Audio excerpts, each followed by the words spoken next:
Through various interviews and conversations with Phil Spencer, he's been kind of painting this rather interesting picture for Xbox. So, find out why this proposed move could shake the gaming world up quite a bit. Up next.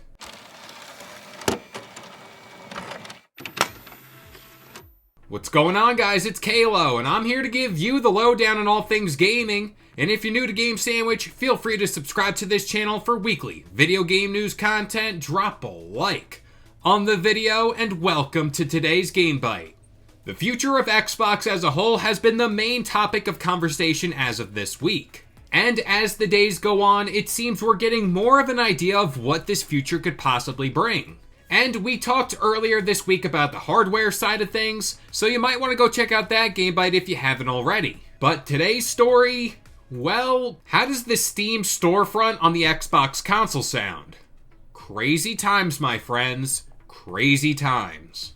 Okay, I've had my fun. So let's dive into this further, because yes, even I was caught off guard by these words. So the head of Xbox, Phil Spencer, was a part of an interview with this news outlet, Polygon. And throughout this interview, he touched on Xbox's newest strategy to bring games like Hi-Fi Rush and Sea of Thieves over to other platforms.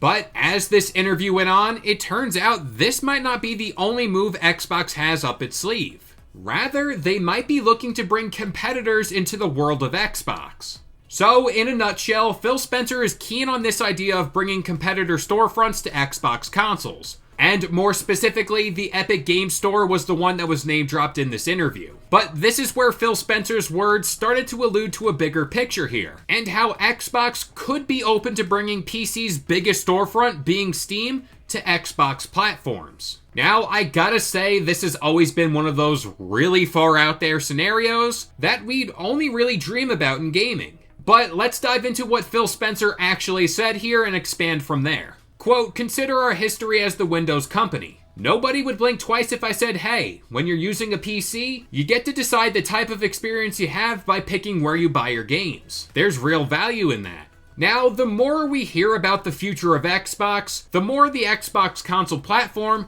starts to sound like a PC with a console interface. And again, if we refer back to this idea of an Xbox handheld console potentially being in the works, it really does appear as if Xbox is trying to blur the lines between console and PC gaming. And when we talk about console gaming, the root of it all stems from this idea that you plug it in, and the games that are made for the platform are solely optimized for the console itself. And by these words, you could potentially factor in the Steam storefront as well. And that is some massive news for the console industry. More specifically, big news for Xbox. First off, that would be a massive selling point for consumers to go out and get an Xbox console. And second, if you have a Steam library, Xbox would then not only have things like Game Pass on the platform already, but again, the entire Steam catalog of games at their disposal too. Now I'm gonna ask you guys this question. Does a $500 machine you just plug into your TV and it just kind of works? Let's add in this idea this console does have Game Pass,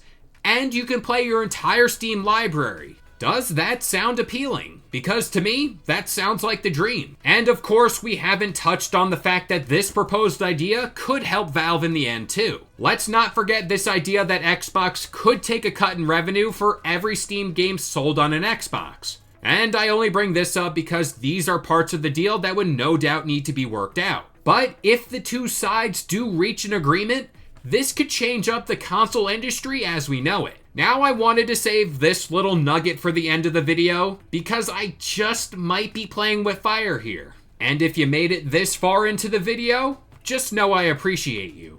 If, and this is a big if, this deal does go down in a very roundabout way, this could, and I want to stress the word could, result in PlayStation games being available on Xbox consoles. Alright, let's break this down too. Sony is now dropping a lot of their first-party titles on Steam. They've been doing this with God of War and various other titles. So if games are available on Steam, and Steam is available on Xbox, yeah, you get the point. But again, I've always said PlayStation could go on to release their own PC launcher, and that's a whole other conversation for another day. But hey, I'm just putting it out there. But with all that being said, I'm going to pass this question off to you guys. What are your thoughts on this scenario where Steam or even the Epic Games Store could be available on the Xbox console? At first, when I came across this story, I thought it was outrageous. I thought it could never happen. But when I started to kind of piece the puzzle together, crazier things have happened within this industry. But hey, drop a like and comment on this here video, and subscribe to Game Sandwich for all your gaming news, rumors, and reviews. I've been Kalo, and this has been your Daily Game Bite, and I'll see you guys next time.